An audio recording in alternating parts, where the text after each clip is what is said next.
Oi pessoal, tudo bem? Meu nome é Anuska e essa é a minha primeira aula aqui no Teoria da Medicina. Hoje a gente vai começar a falar sobre um assunto muito importante, que é um campo que está crescendo muito atualmente e eu ainda acho que é muito subvalorizado nos cursos da saúde, que é a imunologia. Já vi muita gente falando assim, quando eu estava na escola era só glóbulo vermelho, glóbulo branco e plaqueta, agora apareceu 500 mil células com 1000 funções diferentes e um monte de detalhe que eu não consigo decorar. Realmente, quando a gente estuda imuno, tem muita informação para guardar e a matéria vai complementando uma a outra, então a gente precisa saber muito bem desde o início. O que eu vou falar aqui hoje vai ser muito importante até a última aula do assunto, a matéria cumulativa. Então se você tem alguma dúvida, assiste a aula de novo, deixa uma pergunta nos comentários e se você estiver tendo essa matéria na faculdade, não deixa de perguntar para o seu professor. Se você não aproveitar, essa sua dúvida vai crescendo e vai chegar a um ponto que você não vai entender nada da matéria. Mas com calma a gente consegue entender tudo direitinho. Bom, na aula de hoje a gente vai ter uma pequena introdução sobre a imunologia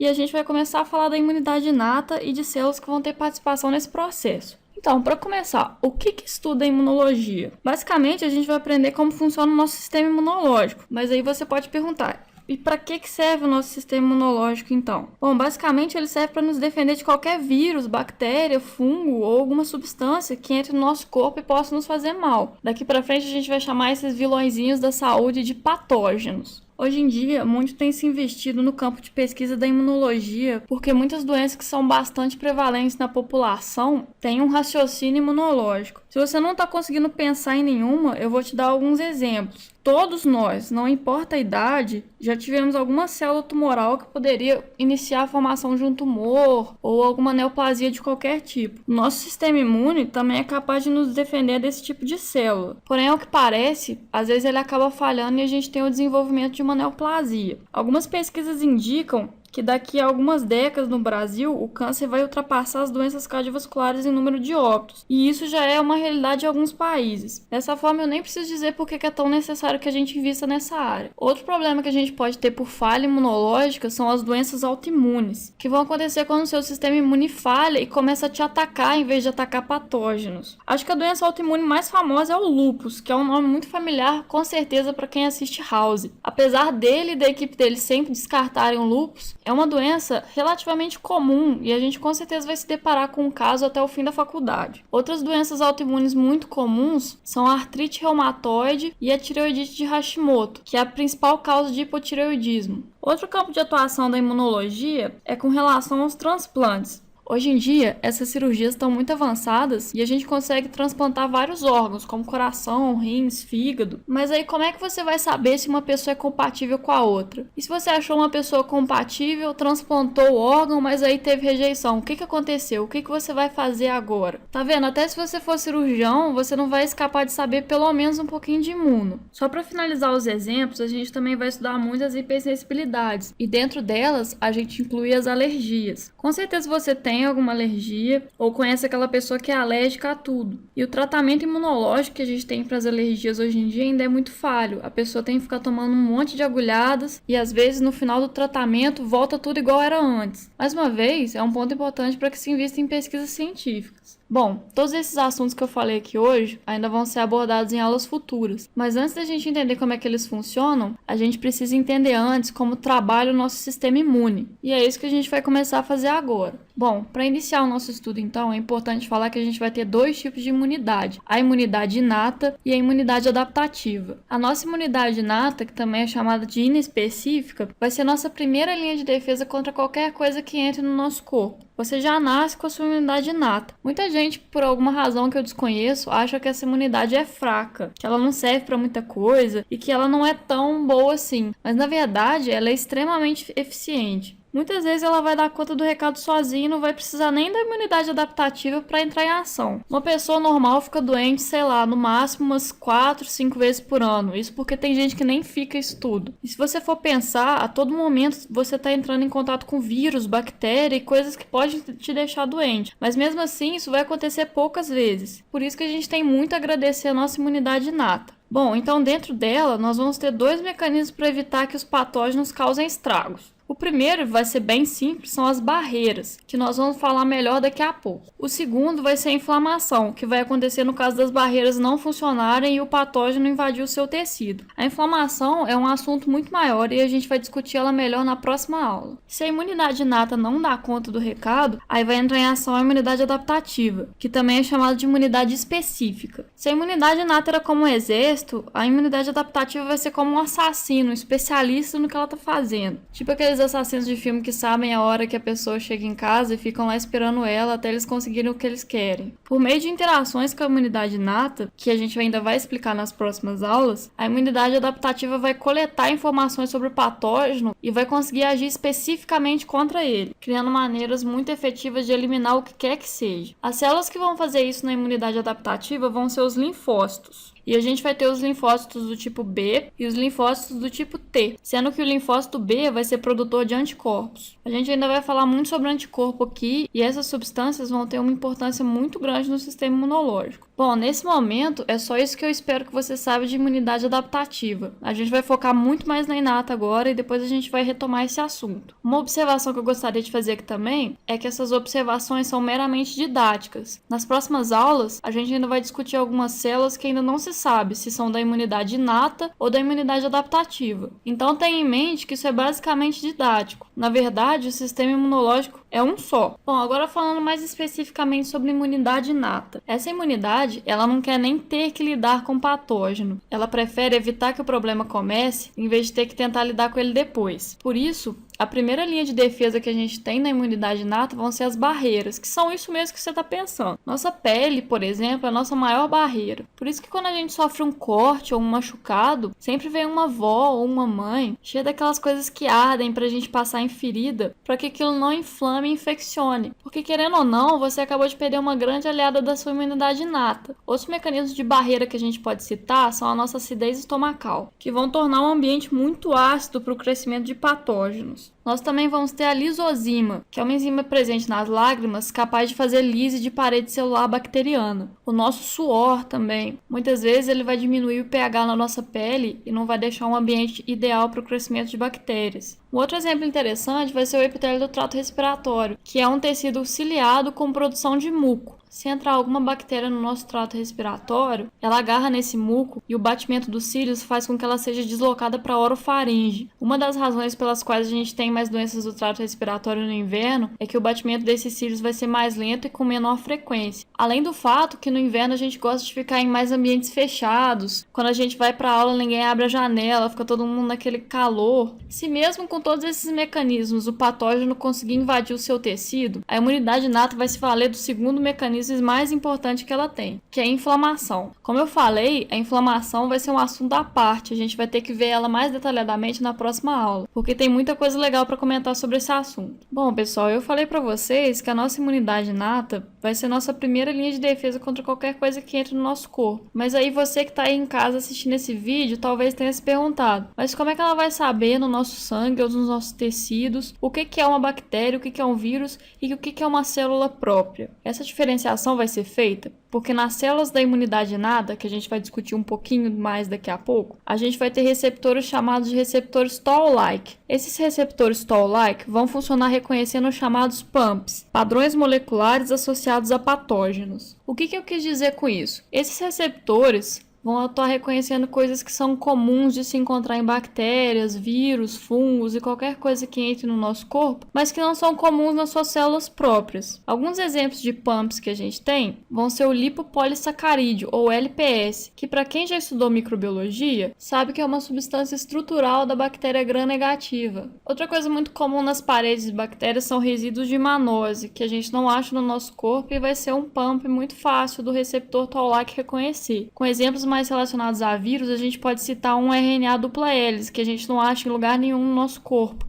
Se alguma dessas células estiver passeando lá na sua corrente sanguínea e achar algum desses padrões, ela vai iniciar o processo chamado fagocitose, que a gente vai falar um pouquinho melhor agora. Bom, pessoal, eu tenho certeza que todo mundo estudou isso aqui quando eu estava no ensino médio, está cansado de saber como funciona a fagocitose. Mas a gente vai dar uma explicada só para dar uma revisão e para ninguém ter dúvida mais nesse assunto. Aqui a gente tem uma célula hipotética do nosso sistema imunológico, Daqui a pouco eu vou falar mais sobre todas. E de amarelinho aqui, a gente vai ter representada talvez uma bactéria, alguma coisa que esteja te acometendo. Bom, essa aqui vai ser a primeira fase do processo de fagocitose. A célula encontrou o que ela estava procurando. Com certeza aqui está havendo ativação de receptor Toll-like. Bom, depois que a célula já percebeu que aquela coisa amarelinha ali é um vilão e que ela precisa fagocitar ela urgentemente, ela começa a emitir pseudópodes, que são esses prolongamentos de membrana aqui para tentar englobar essa bactéria que está aparecendo aqui. Na escola a gente tem muito aquela ideia que a célula vai fazer uma boquinha e vai englobar a bactéria ou seja lá o que for. Mas na verdade, ela vai emitir esses prolongamentos de membrana para tentar englobar esse patógeno. Bom, aqui a gente já consegue observar a bactéria dentro da célula, ela já foi englobada e agora ela está circundada por uma vesícula feita da própria membrana celular. Logo depois desse englobamento, os lisossomos, que eu representei aqui por essas bolinhas vermelhas, vão se acoplar a essa vesícula. Para quem não lembra, o lisossomo contém enzimas digestivas e eles vão liberar essas enzimas bem em cima dessa bactéria aqui. Por fim, a gente vai ter a destruição completa da bactéria e alguns produtos dela vão ser reaproveitados para serem mostrados para a imunidade adaptativa, para que essa célula fale lá para os linfócitos: olha, isso aqui é mais uma coisa que invadiu o nosso corpo, toma cuidado com isso. Outras partes dessa bactéria vão ser excretadas pela célula, mas a gente ainda vai discutir muito a fundo o que vai acontecer depois que essa célula digerir essa bactéria. Bom, feita essa revisão rapidinha de fagocitose, a gente vai falar um pouquinho dos famosos glóbulos brancos, que muitos deles vão ser essas células aqui que vão fazer a fagocitose, os chamados fagócitos. Eu não sei com relação a vocês, mas nas minhas aulas na faculdade, nenhum professor parou para explicar isso aqui com calma pra gente. Isso gerava muita dúvida e insegurança por parte do pessoal, porque aparecia aquele monte de células, um monte de nomes diferentes, granulócitos, agranulócitos. Ah, mas esse aqui é residente, esse aqui é circulante. E aí o pessoal ficava totalmente perdido. Então prestem atenção nessa parte, que ela vai ser fundamental para as próximas aulas. A gente tem duas classificações diferentes com relação aos glóbulos brancos. A primeira delas vai ser em relação aos granulócitos e os agranulócitos. É bem óbvio que os granulócitos vão ser células que vão ter grânulos no seu citoplasma e os agranulócitos não. Então, quem são os granulócitos? A gente tem 3 células que podem ser incluídas nessa categoria: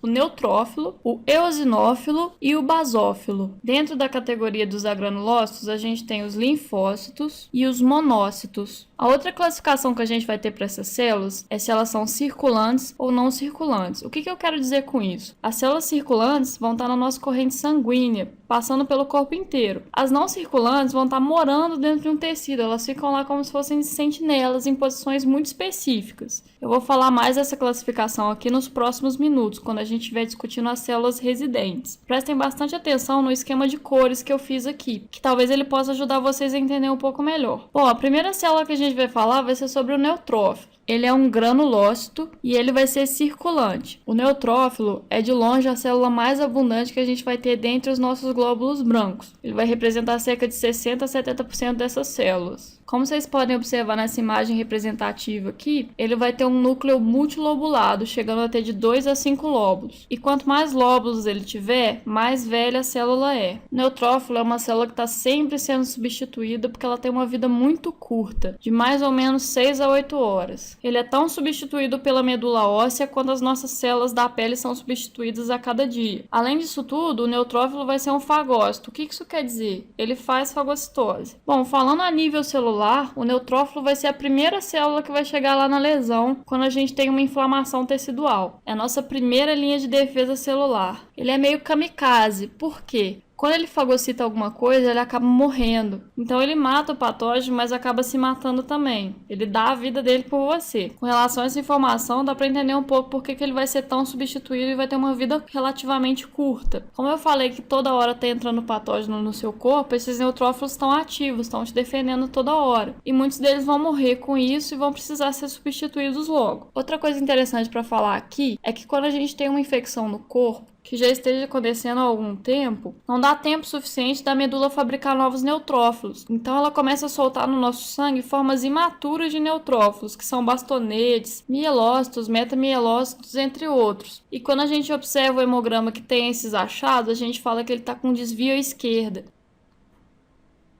A próxima célula que a gente vai estudar aqui hoje é o eosinófilo, que eu já disse que é um granulócito e que é circulante. O eosinófilo tem esse nome por causa do citoplasma eosinofílico que ele apresenta, e ele vai estar relacionado com a eliminação de parasitas. Mas aí você pode pensar, como que uma célula pequenininha consegue fagocitar, por exemplo, uma tênia, que é gigante, ou um ascaris, que é muito maior que o eosinófilo? A gente ainda vai estudar esse processo mais a fundo, mas o que acontece é que o eosinófilo vai chegar perto desse parasita e vai liberar todo o conteúdo de enzimas digestivas que ele tem nessas vesículas aqui perto dele, e aí vai acabar por encerrar a parasitose. Como vocês podem observar, o eosinófilo tem um núcleo bilobulado, e ele vai constituir cerca de 2 a 3% das nossas células de defesa circulantes. A vida dele gira em torno de 8 a 12 dias no nosso sangue.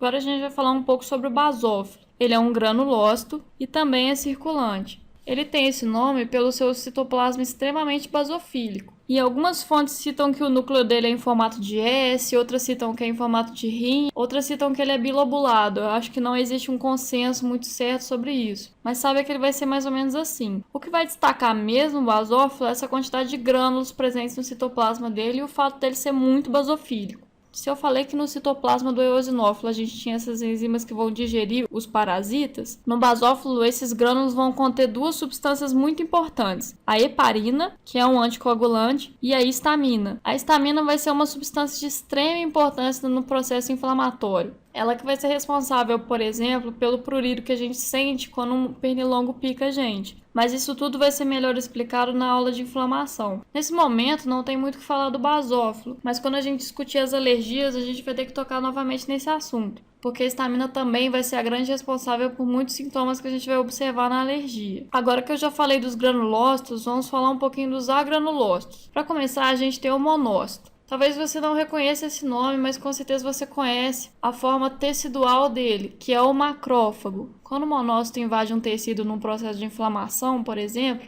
ele se torna um macrófago e é capaz de fagocitar muitas coisas que ele vê pela frente. E ao contrário do neutrófilo, ele não morre quando ele faz isso. Como eu falei que a gente vai ter vários glóbulos brancos que não são circulantes, são residentes de tecido, em vários locais do nosso corpo a gente tem macrófagos residentes. Alguns exemplos que eu posso citar são o macrófago alveolar, que obviamente vai estar encontrado nos alvéolos. Essa célula em inglês também é chamada de dust cell ou célula de poeira. Por esse nome você consegue entender que essa célula vai ter uma grande importância em fagocitar resíduos de sujeira e poluição que a gente aspira a todo momento. A gente também tem o microgliócito, que é o macrófago residente do sistema nervoso central. Esse nome microgliócito faz ele parecer menor do que os outros macrófagos, mas é apenas porque ele faz parte da micróglia, ele tem um tamanho normal. Nos nossos ossos, a gente tem o osteoclasto, que faz como se fosse um polimento do osso. Na placenta, a gente tem a célula de Hofbauer, que vai impedir que um patógeno que entre no corpo da mãe chegue até o bebê. Além desses lugares, a gente também vai ter macrófagos residentes no tecido conjuntivo, onde eles vão ser chamados de histiócitos, no peritônio e no tecido adiposo. Como eu falei aqui, o macrófago é um fagócito muito potente. Ele consegue fagocitar muita coisa e ele não morre fazendo isso. Ele continua na ativa. Mas por vezes ele acaba fagocitando organismos que são resistentes a essa fagocitose e se tornam um reservatório de doenças. É o que vai acontecer na tuberculose. Ele também pode ser invadido pelo vírus HIV por apresentar um receptor igual ao do linfócito CD4, pelo qual o vírus entra dentro da célula. O macrófago também vai estar ligado no processo de aterosclerose, onde ele vai fagocitando restos de LDL nas paredes dos vasos, mas acaba por formar no local uma placa com lesão necrótica. Mas esses são mecanismos que podem ser estudados melhores depois. O foco agora vai ser na atividade normal do macrófago. Ele é uma verdadeira célula faxineira do nosso organismo. Além de fagocitar os patógenos, ele também fagocita restos de células mortas, promovendo uma verdadeira limpeza dos nossos tecidos. Se o nosso sistema imunológico fosse um videogame e você estivesse no papel do patógeno, o macrófago com certeza seria um dos primeiros chefes que você ia enfrentar e um dos mais difíceis, porque ele é uma célula muito potente. Bom, agora a gente vai falar um pouquinho sobre a célula dendrítica. Nesse momento eu vou fazer uma breve introdução a ela. Nas próximas aulas a gente vai comentar um pouco melhor sobre qual vai ser a função específica dessa célula bonitinha. Ela é uma célula não circulante e ela vai estar presente na nossa pele e mucosas. Uma das principais funções da célula dendrítica vai ser capturar patógenos e depois mostrar para os linfócitos do que se trata aquilo que ela capturou. Mas esse processo todo vai ser visto com muita calma. Por fim, a gente vai falar do mastócito. Ele vai ser extremamente semelhante ao basófilo, porém ele é uma célula não circulante. É importante notar que esse não vai ser igual ao caso do monócito do macrófago. O monócito e o macrófago são a mesma célula. Ele só passa a ser ativado e se torna macrófago quando ele entra no tecido, mas circulante ele se chama monócito. O mastócito e o basófilo vão ser células totalmente diferentes, mesmo que um seja circulante e o outro não, e pareça que eles são a mesma célula. Mas da mesma forma que o basófilo, ele vai conter grânulos de heparina e histamina. E a gente vai voltar a falar dele quando discutirmos melhor as alergias.